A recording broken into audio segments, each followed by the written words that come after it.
In today's video, I'm going to teach you how to search through past chats. If you've ever had a great conversation with the AI and later thought, where was that tip or code snippet? This quick walkthrough will help you get back to what you need without scrolling endlessly. On the web, you'll find a search bar in the left-hand sidebar of the ChatGPT interface. That's your hub for locating past conversations.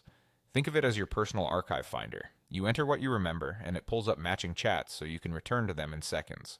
It's simple, fast, and saves a ton of time, especially if you use ChatGPT frequently. When you're ready to search, click into that sidebar search field and start typing a few words you recall from the conversation. The more specific your keywords, the better. If you remember a unique phrase you used, a file name you mentioned, a topic like budget forecast, or even a short quote from what you asked, include that. As you type, your list of chats updates to show the closest matches, making it easy to spot the thread you're after. If your first try doesn't surface the right chat, don't worry. Adjust your wording slightly. Swap broad terms for more distinctive ones, or try the exact phrasing you think you used.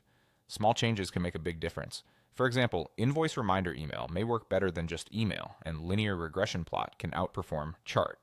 If you tend to rename important chats with clear titles, those titles become excellent search targets too.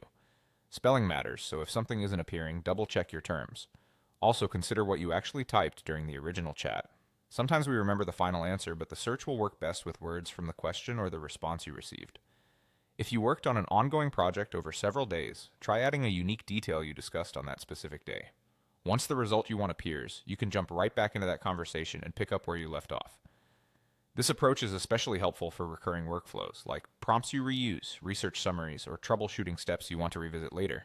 That's all there is to it. On the web, use the search bar in the left-hand sidebar to quickly locate your past chats. Practice with a few keywords you're likely to remember, and you'll build a reliable habit that keeps your work organized and easy to find. Thanks for watching, and happy searching.